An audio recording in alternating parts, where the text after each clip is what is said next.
Sekta ya kilimo ni muhimu kwa maendeleo ya wananchi wa Tanzania, hususan wakulima wadogo ambao hutegemea shughuli za kilimo kwa takriban zaidi ya 60% kuendesha maisha yao. Na labda hapa nizungumze kwa sababu kila mara kila mtu anakuja na takwimu yake. Kuna watu wanasema kilimo kinatoa ajira moja kwa moja 80%, wengine wanasema kinatoa ajira moja kwa moja 75%, wengine 60%. Takwimu rasmi ambazo zinatokana na utafiti wa National Bureau of Statistics ni kwamba 58% ya Watanzania wanategemea kilimo moja kwa moja. Wako wengine wanategemea kilimo kwa njia tofauti. Kwa hiyo takriban 60% ya nguvu kazi hapa nchini inategemea moja kwa moja kilimo kwa ajili ya kuendesha maisha yao. Serikali kwa kushirikiana na sekta binafsi inaendelea kusimamia kilimo kwa kuongeza tija kupitia matumizi ya pembejeo za kilimo ikiwepo mbegu bora na utoaji wa elimu kwa wakulima na maafisa ugani. Kutokana na jitihada hizo, katika kipindi cha miaka 5 iliyopita, 2016-2017 mpaka 2020-2021, uzalishaji wa mazao ya chakula umeongezeka kutoka tani 15,900,864,000 hadi kufikia tani 18,425,250. Kati ya hizo, uzalishaji wa mazao ya nafaka umeongezeka kutoka tani 9,388,772 hadi kufikia tani 10,639,990. Kwa kuzingatia uzalishaji na mahitaji ya chakula nchini katika kipindi hicho, ziada ya chakula imeongezeka kutoka tani 2,600,830 kwa mwaka 2016-17 hadi tani 3,628,499 kwa mwaka 2020-2021. Na hapa nitangaze kwamba tumeambiwa kutakuwa na changamoto ya hali ya hewa hapa nchini. Kwa hiyo tunatarajia kunaweza kuwa na changamoto ya uzalishaji hapa na pale. Jana tumefanya kikao na wakuu wote wa mikoa Tanzania kuwapa taarifa hali ya hewa na mapendekezo ya nini kilimwe eneo gani, na taarifa hizi zitafikishwa kwa wakuu wa wilaya na kwa wakulima.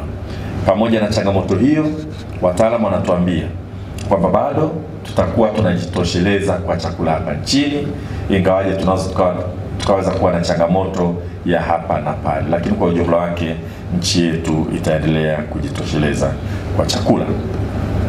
Lakini muhimu kuomba wananchi maelekezo yatakayotolewa na wakuu wa mikoa na wakuu wa wilaya tuyazingatie. Yapo maeneo ambayo tumeshauri kilimo kifanywe kwa kutegemea mazao yanayohimili zaidi upungufu wa mvua, na kwa maeneo mengine kilimo kitaendelea kama kawaida, lakini kwa vyote vile tunatarajia kwamba tutaendelea kujitosheleza kwa chakula na tutaangalia nini kitatokea mbele ya safari.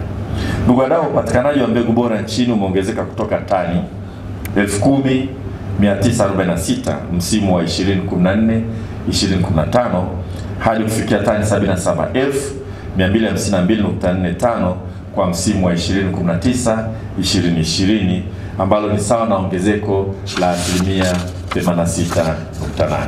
Upatikanaji huu umechangiwa na kuongezeka kwa uzalishaji wa mbegu zilizothibitishwa ubora ndani ya nchi kutoka tani 4,337 msimu wa 2014-2015 hadi kufikia tani 61,893.23 msimu wa 2019-2020, sawa na ongezeko la 80%. Nao ongezeko la 80% linaonekana ni kubwa kwa sababu 80% namba kubwa, lakini imetoka kwenye ongezeko la kutoka tani 4,337.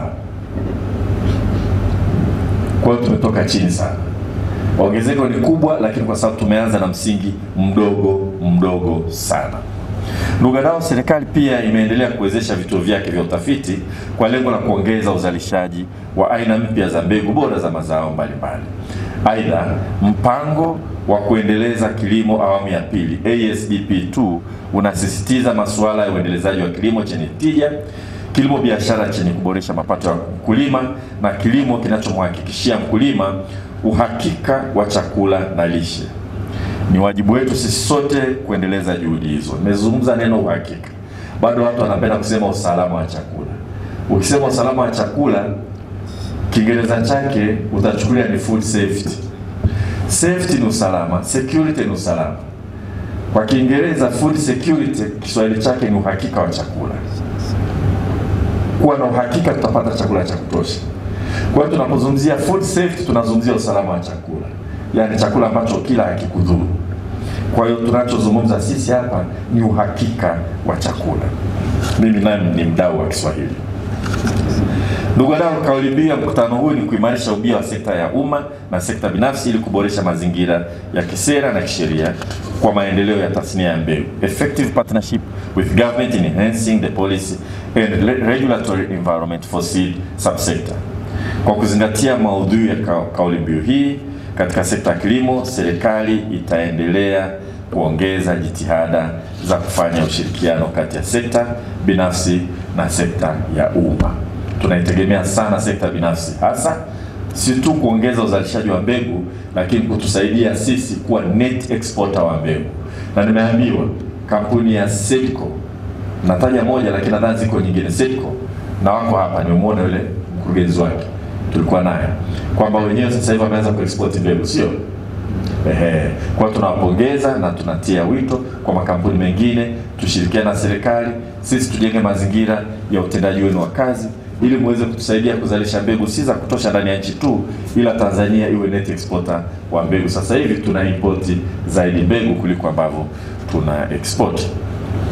Ili kutekeleza lengo la kuongeza tija na uzalishaji katika tasnia ya mbegu, Wizara ya Kilimo kupitia sheria ya mbegu ya mwaka 2003 imeweka mifumo mbalimbali ya namna ya kutoa na kufikisha huduma kwa wakulima kwa kushirikiana na sekta binafsi kwa lengo la kuboresha huduma hizi ili kuongeza kasi ya ukuaji wa maendeleo ya wakulima wetu. Ndugu wadau, pamoja na mafanikio hayo, tasnia ya mbegu inakabiliwa na changamoto mbalimbali, ikiwemo uzalishaji mdogo wa mbegu bora, uzalishaji wa mbegu unaotegemea mvua na uhaba wa mashamba ya kuzalisha mbegu.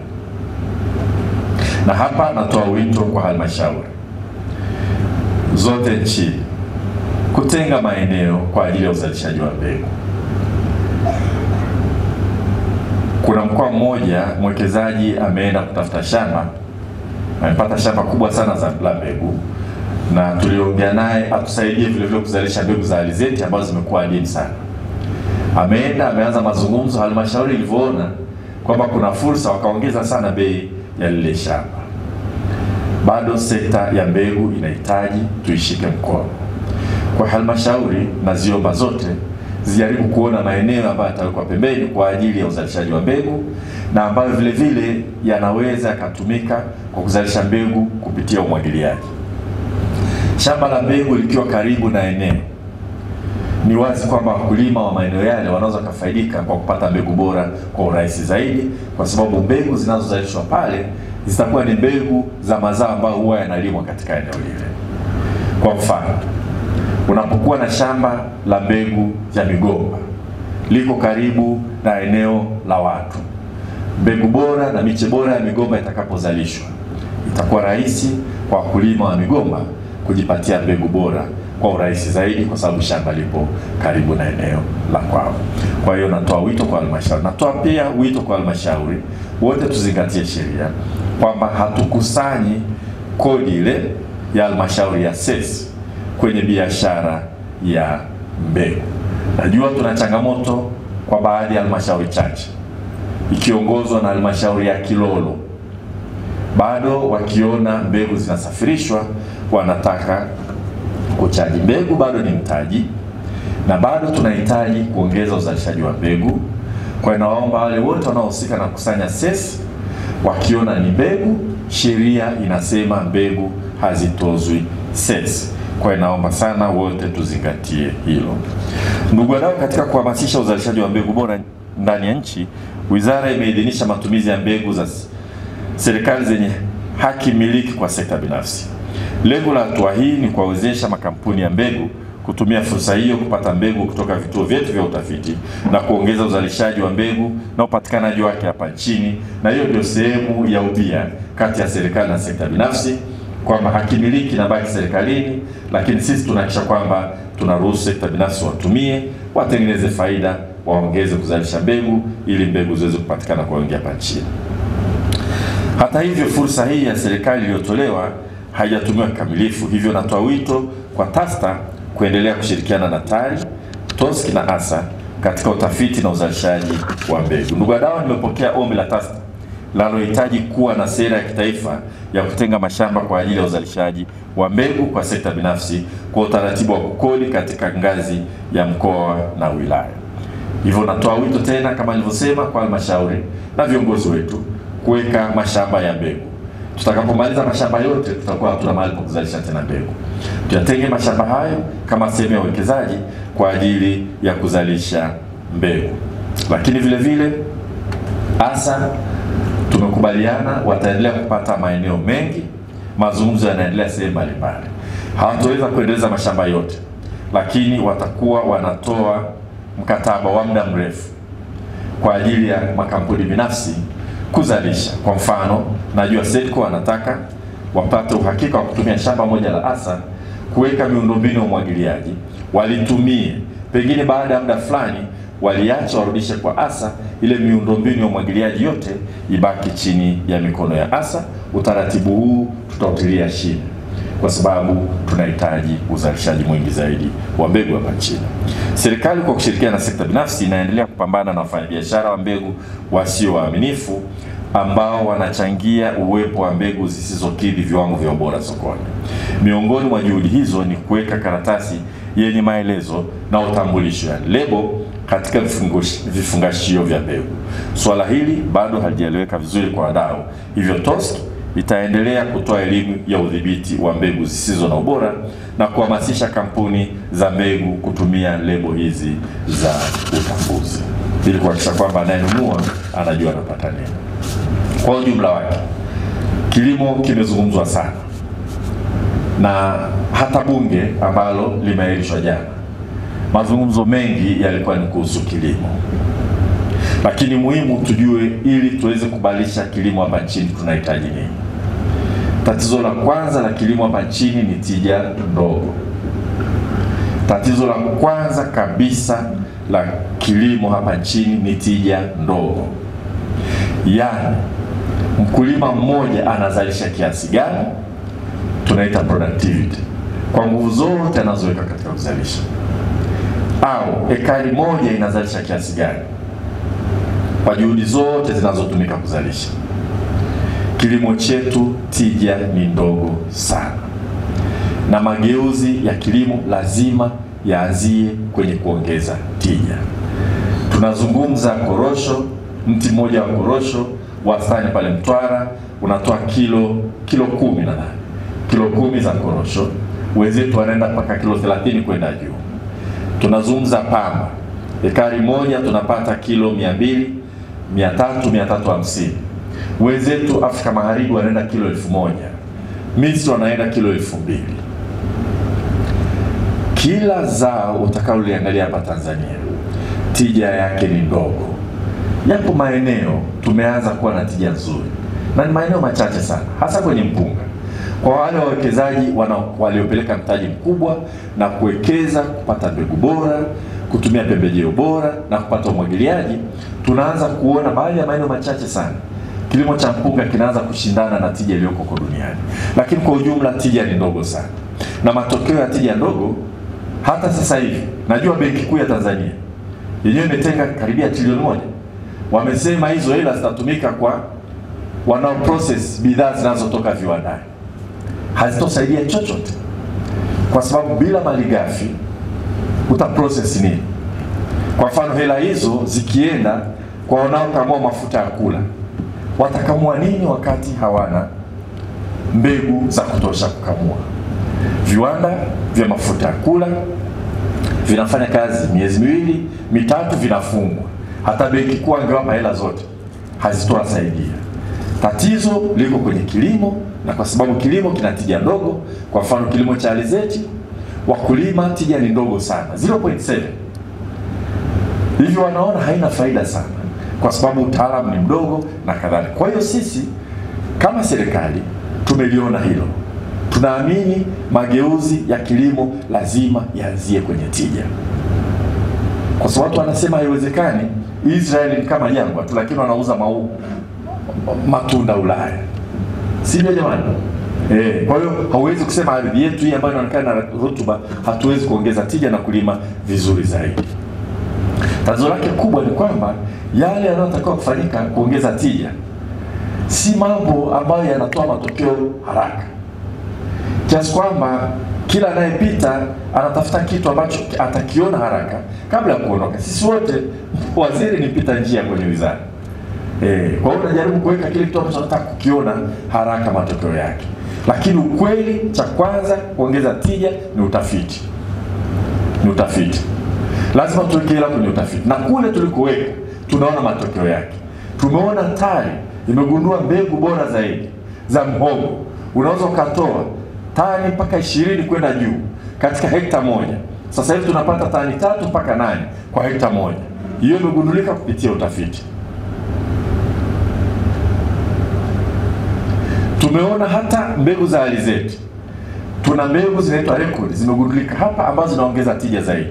Hazitoshi. Kwa hiyo la kwanza ni utafiti na serikali imeongeza hela kwenye utafiti na tunaamini tunakoenda mbele hela zitaongezwa kwenye utafiti ikiwa ni pamoja na kusomesha vijana wa Tanzania wakasome katika vyuo mbalimbali.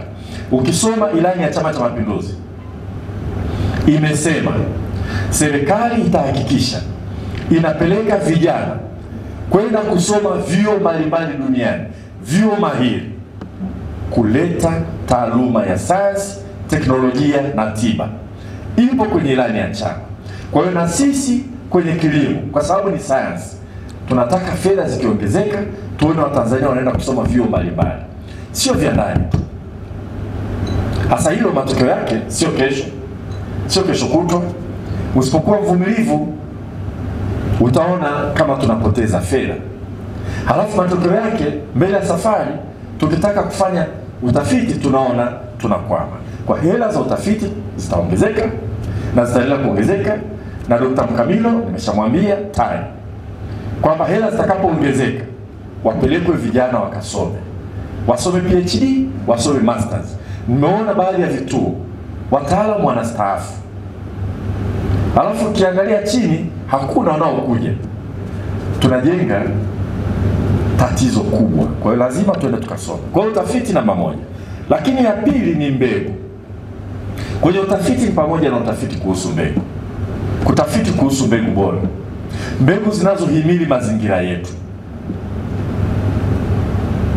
Sio tu kuleta mbegu kutoka nje, tunaona sayansi hapa.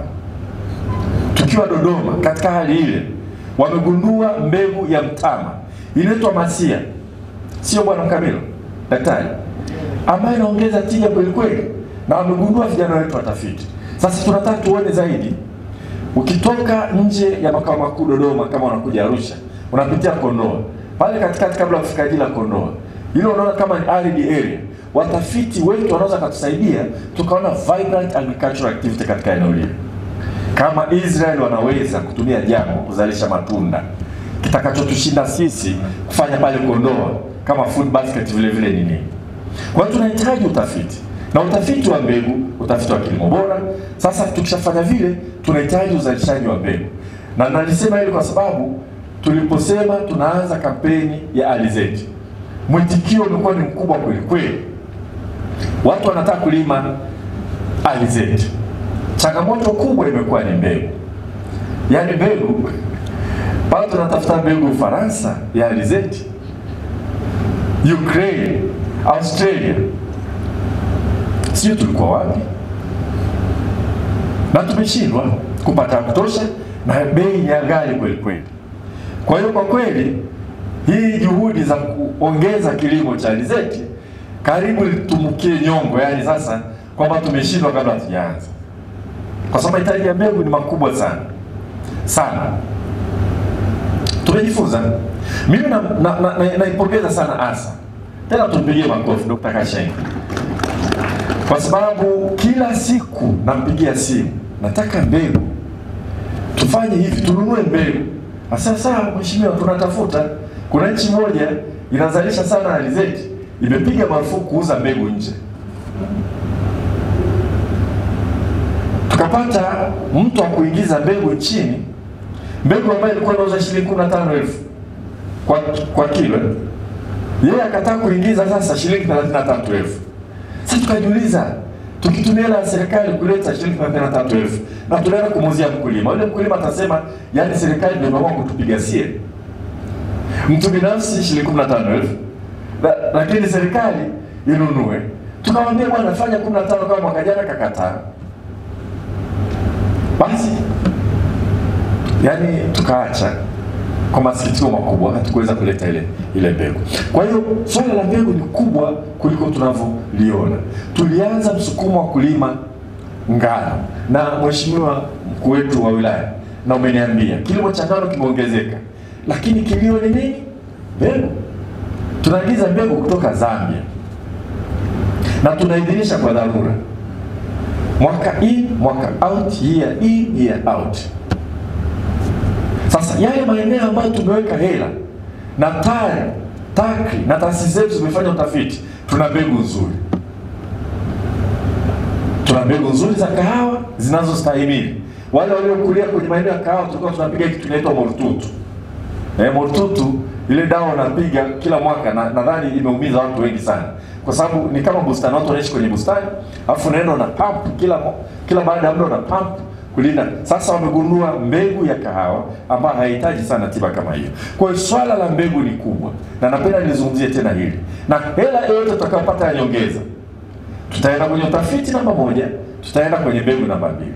Kwenye utafiti ni kilimo bora na ugunduzi wa mbegu mpya bora. Halafu tutaenda kwenye seed multiplication, lakini na toast particle tutaisahau kwa ajili ya regulatory work ambayo tunahitaji. Alafu baada ya pale tunaishi ugali, kuhakikisha kwamba kile kilichofanywa utafiti na mbegu ambayo imezalishwa, utaalamu unapelekwa kwa mkulima. Huduma ya ugali nayo kidogo iko bado, tuna kazi kubwa ya kwenda. Mengine sitaki kusema, maafisa ugali watachukia. Maana watu wananiambia wanapata shida, unamuita afisa ugali, anakuja haelewi zao ambalo unalima. Makosa sio yao. Hatujawafanyia mafunzo rejea, hatujawapa vitendea kazi, tumekuwa tukiwapa majukumu tofauti na bwana shamba bibi shamba, na hilo litakoma. Kwa sababu sasa tunaenda kuwapa vitendea kazi, nitaanza wiki ijayo, tutakuwa Simiyu. Tunagawa pikipiki kwa bwana shamba na bibi shamba, kuhakikisha kwamba wanaweza kupeleka knowledge kwa watu, wanaweza kupeleka taarifa za mbegu bora kwa wakulima. Tutawapa baadaye, tutawapa na toolkits kwa ajili ya kupima udongo. Sasa hivi watu wanatumia mbolea, watu wapiga kelele mbolea, lakini mtu aliyetumia DAP anatumia DAP kila mwaka, wakati mwingine sio DAP inayohitajika pale. Tunahitaji afisa ugani asaidie kutoa taarifa ya afya ya udongo pale. Pengine kinachohitajika zaidi ni chokaa na mbegu kidogo na mbolea aina kidogo. Kwa hiyo swala la ugani, swala la umwagiliaji, masoko, agrofinancing, kilimo anga na kadhalika ni mambo yako. Lakini narudia tena, kwenye mbegu, ukiwa nje ya Wizara ya Kilimo na kama si mkulima huwezi kujua hilo. Changamoto yetu kubwa ni mbegu. Uwezo wa kuzalisha na kutengeneza mbegu bora kwetu upo, na tungependa tuwe seed self sufficient. Kwa hiyo nimekaa hata na wadau, changamoto walizonazo tutaendelea kuzitatua, na mimi naomba wadau wanisaidie. Tukirelease variety, tukisharuhusu tujaribu kuzisaidia humu ndani, kuzigenerate baada ya kuendelea kuimport. Kwa tumeshatoa kibali variety hii hapa ile kuoteshwa, lakini ukiendelea kuomba kibali cha kuimport internal capacity inakuwa sio kubwa. Kwa hiyo kwa kweli hata nilipopata mwaliko wa kuja huku nilisema nisingekuwa na nafasi, ingebidi niombe muahirishe mkutano ili nije nizungumze na nyinyi. Kwa kuambia hii safari, na Mheshimiwa Mhagama amesema, Mhagama yeye ni mdau. Mheshimiwa Mhagama ni mdau wa kilimo, jimbo lake ni maarufu kwa kilimo, analifahamu. Lakini hawa waheshimiwa wabunge wamelizungumza sana bungeni sana kuhusu kilimo, wanataka tuone tunakwenda, lakini nakuhakikishia kwamba serikali italifanyia kazi swala hilo. Tutaenda kuliona, ikiwa ni pamoja na kuongeza bajeti kwenye masuala ya mbegu, ambalo tusipofanya hivyo tutaendelea kuwa seed dependent. Na seed dependent ni nchi inataka itawale, inataka iwe na economic nationalism of some sort. Ukiwa na seed dependent, siku mtu akikatalia kuleta mbegu unakula nini? Hii alizeti tumeiona. Tunaomba mbegu ya alizeti tununue, unaambiwa no, hatuuzi. Sasa kama una mbegu zako unafanya nini? Kwa hiyo mimi Dr. Kashenge sikueleza ulichofanya. Alichofanya Dr. Kashenge, amechukua bajeti yake 2.2 billion, amenunua alizeti, amesort kupata mbegu zinaitwa standard seed. Hizi ndio tunazigawa kwa bei rahisi. Na hii ni innovation ya ASA. Kwa hiyo ASA tunawapiga heko kubwa sana kwa kazi nzuri mliyofanya. Lakini kazi iliyopo sasa ni kwenda mbele kuhakikisha kwamba mwakani hatupati matatizo. Kwa hiyo nimeandika rasmi hazina le shamba la Kilombero KPL, le shamba la miundombinu ya umwagiliaji liko pale, limekabidhiwa JKT. Yuko mwekezaji ameomba alitumie ile shamba kwa muda kwa ajili ya kuotesha mbegu za alizeti na soya. Nishaongea na Wizara ya Fedha, tumeshapeleka barua. Tusipopata kile kibali, ile shamba litakuwa hivyo hivyo kama mashamba ya maua hapa Arusha yalivyo. Mashamba ya maua hapa wanyang'anya wawekezaji, yamekabidhiwa JKT, ukitembelea kule utalia machozi. Kwa bora kuliazima ile shamba, mtu alitumie si lake, miundombinu ya umwagiliaji aitumie, amwagilie, tuendelee kupata mbegu za kutosha, halafu baadaye shamba liende. Au sio jamani? Ngoja nirudie. Nimeomba shamba la ile KPL pale Kilombero, ni kubwa, lina miundombinu ya umwagiliaji, yuko mwekezaji, ni partnership ya Mtanzania na mwekezaji kutoka nje. Wao wameomba shamba kule wilaya ya Tanganyika kwa ajili ya kuzalisha mbegu. Kule kuna kazi kubwa sana ya kuvunja na kuweka miundombinu ya umwagiliaji, itachukua muda. Wameomba watumie ile shamba pale Kilombero kwa sasa hivi na ile miundombinu, sio wapewe hati miliki, waazimwe tu, alafu watusaidie kuzalisha mbegu za alizeti na soya. Na nimeshaongea na Wizara ya Fedha wapewe. Tusipopewa hilo shamba, haitakuwa tofauti na msajili wa hazina. Haya mashamba maua yako Arusha, yamenyang'anywa wawekezaji, wameshindwa kulipa mikopo, yamefungwa, yana deteriorate miundombinu na kwisha, hayatumiki. Nayo tumeandika barua kuomba tusaidiane na TAHA kuleta wawekezaji wapya, mashamba yafanye kazi, watu wapate kazi, tupate fedha za kigeni. Kwa natumaini kwamba na mwekezaji yote anapoona mahali penye fursa atuambie, tushikane mkono tuende. Na mabenki, na napenda sana kupongeza Ruth Zaipuna, mtendaji mkuu wa NMB Bank, nao wametenga hela kwa ajili ya kilimo, na amenipa heshima sana ya kuja wizarani na timu yake. Tumeongea na atakuja tena. Tumeomba tuangalieni sasa, wakati tunataka kuongeza fedha za serikali, lakini kuna maeneo mengine. Ngoja niliseme hili, najua sikutaka kuongea sana. Kwa mfano kuna mashamba yapo, hamwezi kuamini, ya kuzalisha alizeti za kutosha, lakini mtaji tu wa kuvunja shamba hapo Singida hakuna. Mabenki wanasema sisi kuvunja shamba hapana. Sisi mkishamaliza karibu bilioni 1 ndio tutakuja kukupa fedha. Tunaongea mabenki. Sasa hii itatusaidia nini? Yuko mnunuzi amesema yuko tayari kutoa mkataba kwa wale wakulima walima alizeti, yeye atakuwa na walipo. Kwa hiyo mkataba utakuwepo. Kwa mabenki, kwa nini wasiingie kusaidia kuvunja pori? Alafu mkataba upo na ardhi ile ikashikiliwa vizuri, tukasonga mbele. Kwa hiyo lakini namshukuru mtendaji mkuu wa NMB Bank kwamba aliomba mwenyewe kuja kutuona Wizara ya Kilimo, na tumekaa tumezungumza vizuri sana. Napenda nitakaa na gavana wa benki kuu vile vile, hizo hela za kilimo tushauriane, kwa sababu benki kuu ni wataalamu wa pesa, wataalamu wa kilimo wako wapi hivi? Kwa hiyo tukae chini tushauriane. Unaenda kuwapa processors fedha, inaweza ika sound very nice, lakini processors wenyewe wanahitaji malighafi. Basi tu unlock malighafi hizi ili processors waweze kuzalisha. Kwa hiyo natoa wito kwa mabenki mengine yote, tunaomba sana wajitahidi, watusaidie kuingia katika sekta ya mbegu. Sekta ya mbegu ina fedha, lakini inahitaji msukumo. si sekta ya hasara, lakini kwa sasa hivi tunahitaji kuishika mkono sana, na ikishasimama yenyewe itakuwa inajiendesha. Lakini tuna safari ndefu, tunahitaji wadau wote. Serikali will play our part, private sector is playing its part, financial institutions please join us. Tukienda hivyo tunaweza tukamaliza. Na mimi napenda sana kulizungumzia hili la alizeti, lakini alizeti ni mfano mmoja tu wa nini ambacho ni rahisi sana kukifanya nchi ikasonga mbele, lakini tunahitaji kukifanya, sio kuongea. Viwanda vya alizeti vya kukamua mafuta vikifanya kazi, vijana wana kazi. Mheshimiwa, mambo ya kupambana na machinga ni swala la ajira. Na kilimo tukiweza kuunganisha malighafi na processing, tutapunguza changamoto ya ajira. Na la alizeti linawezekana. Lakini tatizo mbegu. Ili tuweze kumaliza tatizo la mbegu, tunahitaji ya mashamba tuliyosema, na tunahitaji watu wote ambao wanalima mbegu waingie katika sekta. Na nazungumza alizeti, lakini kwa masekta mengine yote ambayo tunayapa nchini.